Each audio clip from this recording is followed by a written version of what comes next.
Assalomu alaykum. Anglayotganinglar Türmə xatirləri Məhbus ruhlar. Avtori Abduvali Ayub. Baş ayığı yo'q qamoqlar. Liudavandagi Sidam kunlari boshlandi. Sidam deyishimning sababi bu qitim butunlay Xitoy jinoyatchilar bilan qamalg'achqa ko'ngilni villida yo'ritqidek rangdor tuyg'ular, Uyg'urcha tasalli, qo'lga jon kirgizgidek oftobdek beqishlar, mehrlik chaqchaqlar yo'q edi. Tangirtog' qamoqxonasida tutqunlarning ko'pinchisi Uyg'ur edi. Tayoq yesammu, tok kaltakda qiynalsammu, kameraga kirganda yo'laydigani, ko'nglimni yasaydigani Uyg'urcha so'z edi. Tilimiz har qancha cheklansa-mu pichirlasha olaydik. Biror qitimliq gal qirish, ko'z qisish va yutilishlar bilan biror roman tipkidek paranglar, suhbatlar qilinib ketadi. Kamerda bir musht bilan izlagan yurak, so'roqda bir tastakdan muzlagan ko'ngil, "Aka" degan bir ig'iz Uyg'urcha xitob bilan erib, liqqida mehrga to'latdi. Liudavanda qamalganim Xitoy tuzuminingla emas, yana tilining turmisi edi. Bu tilning so'zlari gundi paylarga o'xshash meni nazorat qiladi. Tovushlar nirvamga nashtar urib aram bermaydi. Mahbuslar bilan Xitoycha dunyoda bor parani tanlab turib, o'chiratga tezib qo'yib qilg'ili bo'ladi. Ammo tushunisholmaymiz, chunki ularning so'zimga ishonchi yo'q. Mening ularning o'ziga. Xitoylar Rabia Qodir, Dunyo Uyg'ur qurultiyi, Dalay Lama, dunyoning yangi tartibi, Xitoyning parchalanishi, Uyg'urlarning kelgusi haqida cheklimisiz paranglashidi. Ularning o'zi qamoqda, so'zi va tafakkuri erkin. Mening o'zimmo, so'zimmo nazoratga mahkum. Xitoy mahbuslarni sayratgan Xitoycha so'zlar meni cheklab turdi. So'zlashdan qo'rqaman. O'zim bakmo aniq bilsammo, parangga aralasholmayman.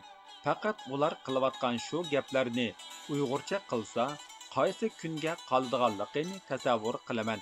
Hamda o'zimni Uyg'ur millatining o'rniga qo'yib, huquqsizlikning, qo'rqinchning, quduq-sirashning bir millatning aqlini qanchalik darajada nobud qildiganligini, mushundoq so'zlamaslik, so'zlayolmaslikning shu millatning tilini qanchalik miyib qiladiganligini, cheklimsiz o'ylamaslik, erkin hukm qilmaslikning bir millatning tafakkurini qanchalik zaif, ojiz va gal qiladiganligini o'ylab azoblanib ketaman. O'zimni kamerdagi 3 kameradan boshqa yana 12 Xitoy mahbusining nazoratida his qilaman. Ulardek so'zlayolmayman. Munozara qilishdan qo'rqaman. Ideyamning bilinib qilishidan, ularning chiqib qo'yishidan ansirab, qalbimdagi qamoqqa tugilman. Amaliyotda ularning menga parvoyi falak bo'lishimi mumkin. Silashtirib qolaman.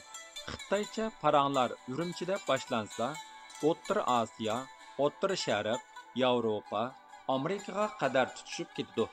Tangirtog' qamoqxonasida Uyg'urcha kusurlashlarimiz, oilamiz, ota-onamiz, deloyimiz va zindonda o'qiladigan duolar bilan shakllanadi.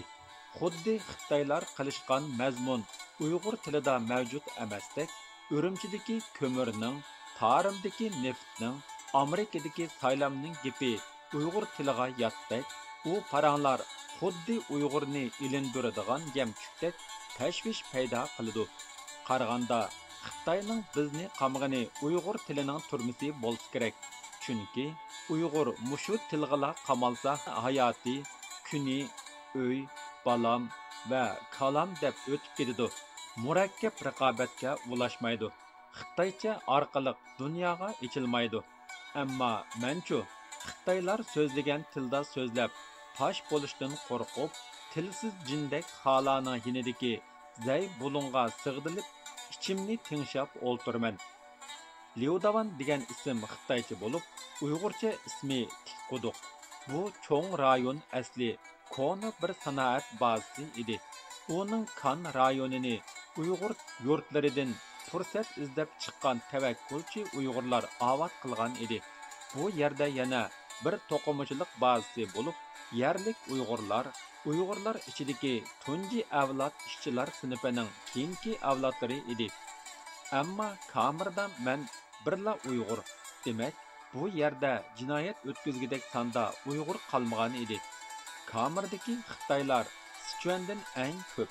Ondan qolsa Xenan va Gansuning Xitoylari bo'lib, tutilish sababi heroin atkazchiligi, qora guruh, qonunsiz kon ichish qatorliq ixtisos tipi bor, atsa e'tibor jinoyatchilar edi.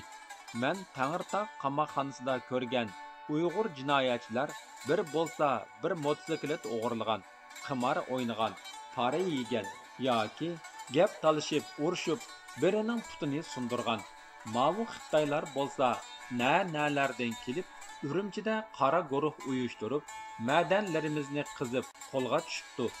Kilolab heroinni oltin uchburjakdan kirgizib tutilibdi. Kamir boshlig'i Jang o'zini Xinjiang mutaxassisi deb qaraydi. U chet elga atkaz qurol yetkab, qora guruh uyushtirib, qonunsiz qimorxona qurib, mashinada qurol saqlab tutilibdi. Shunga paranglar atigandan kechgacha Uyg'urni cho'rdab ketolmaydi.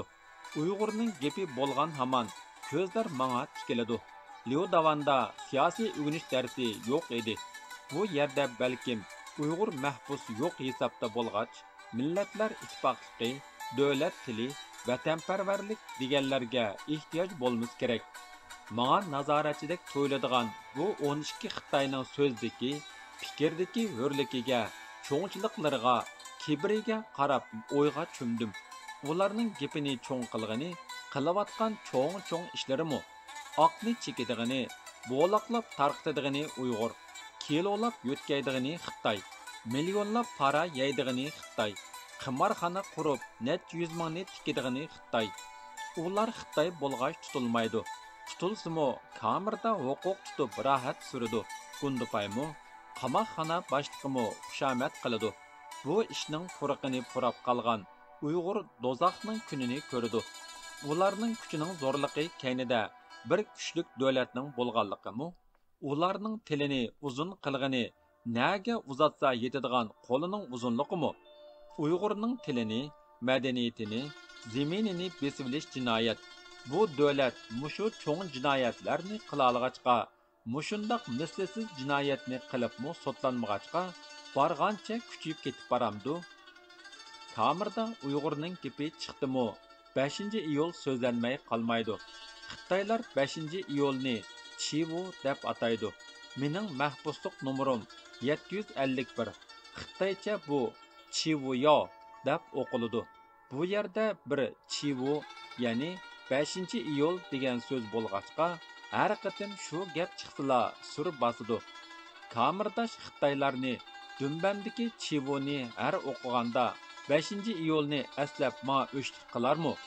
Ularning menga buncha rahimsizlik qilishi mushu kiyim sabablikmidi? Deganlar xiyolimga kirib oladi.